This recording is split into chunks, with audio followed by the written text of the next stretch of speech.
जी बिस्मिल्लाहिर्रहमानिर्रहीम। आज हम पढ़ने वाले हैं इक्वल मैट्रिक्स क्या होता है, इक्वल मैट्रिक्स कब होते हैं। आज हम इस चीज़ के बारे में डिस्कस करेंगे कि दो मैट्रिक्स आपस में कब इक्वल बराबर होते हैं। तो आइए शुरू करते हैं।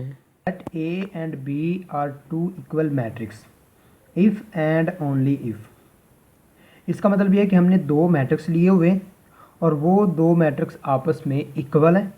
ठीक है, वो कब इक्वल है? If and only if. वो तब इक्वल होंगे जब आपके पास ये जो दो कंडीशन है, ये दो कंडीशन सेटिस्फाई हो जाएंगी। ठीक है, इफ़ एंड ओनली इफ़ का मतलब यही है कि आपके पास ये दोनों कंडीशन सेटिस्फाई होना ज़रूरी है, अदरवाइज़ हम कहेंगे वो जो मैट्रिक्स हमने लिए हुए हैं वो आपस में इक्वल मैट्रिक्स नहीं होंगे।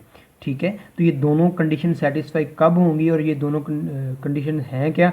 तो आइए इसको मिसाल से समझते हैं। हमारे पास मैंने दो मिसालें लिखी हुई हैं। ठीक है, अब हम पहले इसको देखते हैं कि हमारे पास ये ए मैट्रिक्स है और ये दूसरा बी मैट्रिक्स है। हमने इसमें बताना है कि ये दोनों मैट्रिक्स आपस में इक्वल हैं या नहीं। तो हम कैसे बताएंगे जी? तो हम बताएंगे जी, पहले हम इसकी जो पहली कंडीशन है वो सेटिस्फाई करते हैं कि इसमें कंडीशन सेटिस्फाई हो रही है या नहीं हो रही। तो पहली कंडीशन कैसे सेटिस्फाई होगी जी? तो देखते हैं, order of A is equal होना चाहिए ऑर्डर ऑफ बी।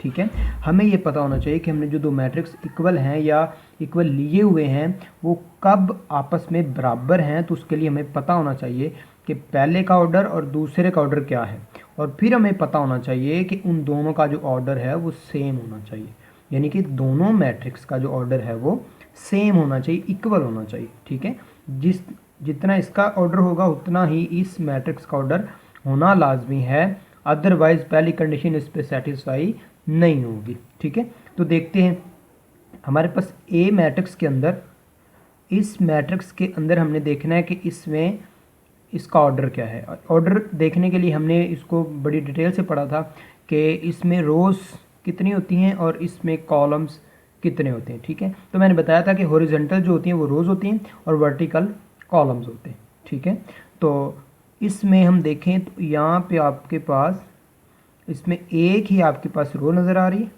और इधर भी आपके पास एक रो है। ठीक है, तो ये टोटल आपके पास एक रो ये और दूसरी रो ये, तो ये आपकी दो रो होगी। ठीक है, सेम इस तरीके से जब हम इसको ऊपर से नीचे यानी कि वर्टिकल देखते हैं तो ये आपके पास एक कॉलम है और ये आपके पास एक कॉलम है। ठीक है, तो इसमें दो रोज़ है और दो ही कॉलम है, तो हम इसका जो ऑर्डर है वो लिखेंगे 2/2, यानी कि दो ही रोज़ है और दो ही आपके पास कॉलम। ठीक है, सेम इसी तरीके से हम बी में देखते हैं। बी में भी आपके पास बिल्कुल वही चीज़ है, ऑर्डर रोज़ इसमें एक और ये दूसरी, तो दो ही रोज़ हैं और इसमें दो ही कॉलम है। ये भी स्क्वायर मैट्रिक्स, ये भी स्क्वायर मैट्रिक्स, तो स्क्वायर मैट्रिक्स ही होता हुआ है जिसमें आपके कॉलम्स रोज़ के इक्वल होते हैं। ठीक है, तो इसका भी ऑर्डर ऑफ आपके पास 2/2 होगा। ठीक है, अब ये पहली कंडीशन इस पर सेटिस्फाई हो चुकी है। अब हमने दूसरी देखनी है क्योंकि इसका ऑर्डर और इसका ऑर्डर बराबर हो गए ना, इसलिए अब हम दूसरी देखते हैं। कॉरस्पॉन्डिंग एलिमेंट्स आर इक्वल, कि उसमें दोनों मैट्रिक्स के अंदर जो कॉरस्पॉन्डिंग एलिमेंट्स हैं वो इक्वल होने चाहिए। अब ये कॉरस्पॉन्डिंग एलिमेंट्स कौन से हैं? कॉरस्पॉन्डिंग एलिमेंट्स ये एलिमेंट्स हैं कि आपके पास इस मैट्रिक्स का ये पहला एलिमेंट है, ये दूसरे एलिमेंट के मैट्रिक्स के पहले एलिमेंट के इक्वल होना चाहिए। तो ये आपका ए मैट्रिक्स का पहला एलिमेंट 2 है, बी मैट्रिक्स का पहला एलिमेंट 2 है, ए मैट्रिक्स का दूसरा एलिमेंट 0 है, बी एलिमेंट का दूसरा एलिमेंट 0 है। इस तरह आपके पास तीसरा यानी कि थर्ड एलिमेंट इस मैट्रिक्स का 3 है और इस मैट्रिक्स का भी 3 है। इसी तरीके से आपके इस मैट्रिक्स का ये जो 4 एलिमेंट है ये बी मैट्रिक्स के 4 एलिमेंट के इक्वल है, यानी कि आपका कॉरस्पॉन्ड भी बराबर होना चाहिए, यानी अगर यहाँ पे 2 है तो यहाँ पे 2 ही होना चाहिए। ठीक है, 0 0 3 और 3 और 4 के इक्वल है, तो हम कहेंगे ये मैट्रिक्स इस मैट्रिक्स के इक्वल है। ठीक है, अब हम इसको मैथमेटिकल फॉर्म में लिखेंगे कि ए इक्वल है बी के, तो हम ये लिख देंगे ए इक्वल है बी के। ठीक है, अब हम इसके रिवर्स देखते हैं कि अगर कुछ और कंडीशन बन जाए तो वो हमारे पास क्या होगा। तो अब हम देखते हैं, इसमें हमारे पास ए मैट्रिक्स है और ये बी मैट्रिक्स है। ठीक है, अब इसमें पहले ऑर्डर देखेंगे। ऑर्डर आपके पास सेम नज़र आ रहा है कि इसमें दो रोज़ हैं और इसमें आपके पास दो कॉलम है। ठीक है, तो इसका ऑर्डर, और इसके बाद इसमें भी दो रोज़ हैं और इसमें भी दो कॉलम है। ठीक है, तो इसमें आपके पास जो ऑर्डर होगा वह 2/2 का होगा। ठीक है, यानी कि इसका ऑर्डर आपस में सेम होगी, पहली कंडीशन आपकी सेटिस्फाई होगी। अब हमने दूसरी देखनी है कि इसमें दूसरी कंडीशन होल्ड करती है या नहीं करती। तो आपका इस मैट्रिक्स का पहले एलिमेंट 2 है, ये 2 है, ये इक्वल हो गया। 0 है, ये 0, ये भी इक्वल हो गया। ये 3 है और ये 3 के इक्वल हो गया।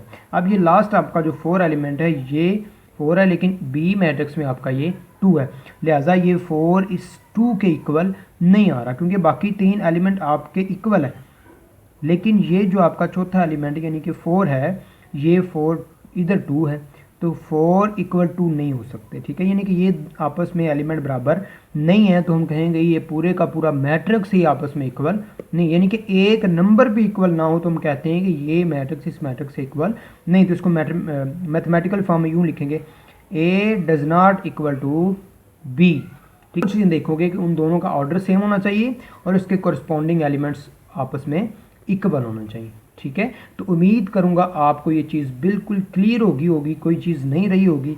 अगर फिर भी आपको इसमें कोई डाउट रह जाए तो आप मुझे कमेंट सेक्शन में बता सकते हैं, मैं इंशाल्लाह उसका जवाब दूंगा। इसके साथ मुझे दें इजाज़त, मिलते हैं नेक्स्ट वीडियो में, तब तक के लिए अल्लाह हाफिज़।